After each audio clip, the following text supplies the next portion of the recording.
Presiden Prabowo Subianto telah melakukan pergantian strategis di jajaran Kabinet Merah Putih. Sri Mulyani Indrawati resmi digantikan oleh Purbaya Yudisadewa sebagai Menteri Keuangan.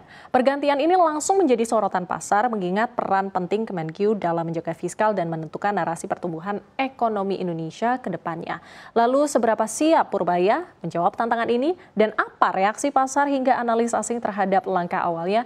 Mari kita mengupasnya dalam optimisme kapasitas ekonomi Purbaya setelah gantikan Sri Mulyani. Oke, yang pertama kita lihat PR dan juga tugas Purbaya setelah menggantikan Sri Mulyani. Jadi pergantian ini menjadi perhatian utama pelaku pasar mengingat strategisnya posisi Kemenkyu dalam menjaga fiskal negara dan juga kepercayaan investor. Purbaya dipandang sejumlah ekonom sebagai sosok yang akan menentukan arah stabilitas fiskal karena langkah-langkah awalnya dinilai krusial untuk menjaga kredibilitas kebijakan ekonomi khususnya dalam konteks RAPBN tahun 2026. Menanggapi penunjukan tersebut, Purbaya ini berkomitmen untuk mendorong pertumbuhan ekonomi dan juga mensejahterakan rakyat. Ini kalimat langsungnya. Pokoknya ciptakan pertumbuhan ekonomi yang baik, sejahterakan rakyat semaksimal mungkin, ujar Purbaya di Istana Kepresidenan. Ia juga menegaskan bahwa program Astacita ini akan menjadi prioritas utamanya dengan tekad agar program tersebut bisa terlaksana dan benar-benar dirasakan oleh seluruh masyarakat Indonesia. Namun, Purbaya ini juga menyadari banyak tantangan fiskal yang perlu diatasi, seperti rendahnya penyerapan belanja negara dalam 2 kuartal terakhir yang dinilai telah menahan laju ekonomi. Ia menyebut pada kuartal 1, pertumbuhan ekonomi ini ada di angka 4,8%. Ini naik ke 5,12% pada kuartal 2. Namun diperkirakan ini akan sedikit melambat di kuartal 3. Purbaya siap mengoptimalkan anggaran dan melakukan langkah strategis untuk mengejar target pertumbuhan ekonomi Presiden Prabowo yang dipatok di angka 8%. Meski diakui cukup ambisius, Purbaya mengatakan bahwa ia akan mulai secara bertahap dengan target antara 6% hingga 8% secara berkelanjutan. Selanjutnya, kita lihat rekam jejak Purbaya Yudisadewa yang menunjukkan bahwa sebenarnya ia bukan sosok asing di dunia ekonomi dan juga keuangan nasional. Jadi Purbaya ini meraih sarjana atau gelar sarjana di Teknik Elektro di ITB, di Institut Teknologi Bandung dan juga melanjutkan pendidikan master dan doktoralnya di bidang ilmu ekonomi dari Purdue University di Amerika Serikat. Dengan berbekal akademis yang kuat, Purbaya ini langsung terjun ke bidang riset dan keuangan setelah kembali ke Indonesia. Di awal tahun 2000-an, ia bergabung di Danareksa Research Institute hingga menduduki posisi Chief Economist. Setelah itu, Purbaya juga pernah menjabat sebagai Direktur Utama Danareksa Sekuritas dan juga Direktur PT Danareksa Persero hingga tahun 2015. Nah, pengalaman panjang ini mengokohkan reputasinya sebagai ekonom dengan spesialisasi di pasar keuangan dan riset makroekonomi. Masuk ke lingkup pemerintahan, Purbaya ini menjadi staf khusus bidang ekonomi untuk Menko Perekonomian di era Presiden SBY dan juga anggota Komite Ekonomi Nasional pada tahun 2010 hingga tahun 2014. Saat Presiden Jokowi menjabat, Purbaya ini dilibatkan di kantor staf Presiden hingga Kemenko Polhukam sebagai pejabat strategis untuk urusan ekonomi. Kulminasinya pada tahun 2020, Purbaya dipercaya menjadi Ketua Dewan Komisioner Lembaga Penjamin Simpanan atau LPS yang bertugas menjaga stabilitas perbankan nasional. Yang juga menjadi catatan menarik, Purbaya ini bukan kader partai politik manapun. Ia juga relatif jauh dari arena politik praktis. Meski demikian, Purbaya memang pernah bekerja di bawah Menteri Koordinator Polhukam Luhut Binsar Panjaitan pada tahun 2015 sebagai staf khusus bidang ekonomi. Jadi kalau kita lihat kompetensi akademis, lalu perjalanan panjang di bidang keuangan dan juga rekam jejak di pemerintahan menjadikan Purbaya ini sosok yang dinilai layak untuk menjalankan tugas berat di Kementerian Keuangan.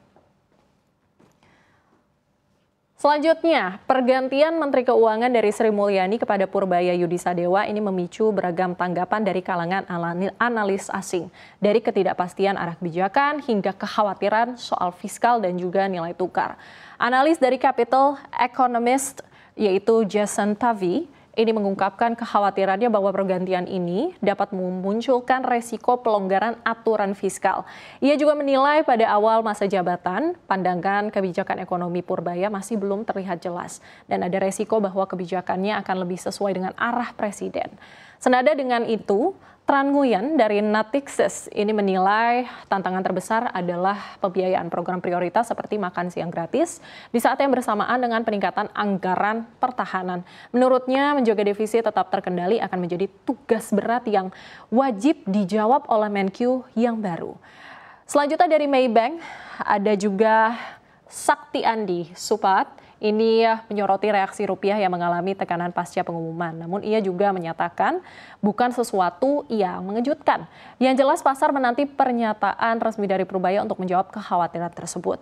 Di samping itu, Mohit Mirpuri dari SGMC Capital menilai pergantian Sri Mulyani menandai berakhirnya era kredibilitas fiskal di mata pasar internasional. Sementara itu, Ryota Abe dari Sumitomo Mitsui Banking Corporation memprediksi akan ada dampak pada keseimbangan fiskal dan kehilangan kepercayaan investor global dalam jangka pendek. Namun pernyataan-pernyataan ini juga menegaskan bahwa harapan pasar terhadap Purbaya saat ini masih terbuka. Langkah awal, kejelasan komunikasi, dan strategi menjalankan agenda fiskal ini akan sangat menentukan narasi selanjutnya. Oke, pergantian Menteri Keuangan dari Sri Mulyani kepada Purbaya Yudisadewa ini membawa pesan strategis bagi pasar keuangan. Jadi pengamat ekonomi dari Universitas Andalas, Syafruddin Karimi, menyebut langkah ini bisa dilihat sebagai sinyal penguatan kemandirian pemerintah dalam menetapkan arah kebijakan. Menurutnya, investor ini tidak hanya melihat sosok yang duduk di kursi menteri, namun lebih menekankan kepada konsistensi kebijakan, kredibilitas fiskal, dan kejelasan komunikasi pemerintah. Syafruddin juga menegaskan bahwa pasar modal akan merespons positif jika Purbaya mampu menjaga keseimbangan antara kedisiplinan profesional dengan hubungan politik. Yang dicari pasar adalah kepastian dan komitmen terhadap pertumbuhan ekonomi yang berkelanjutan. Di saat yang sama, pada pengumuman pergantian menteri ini sempat memberikan tekanan jangka pendek ya tentunya kepada IHSG.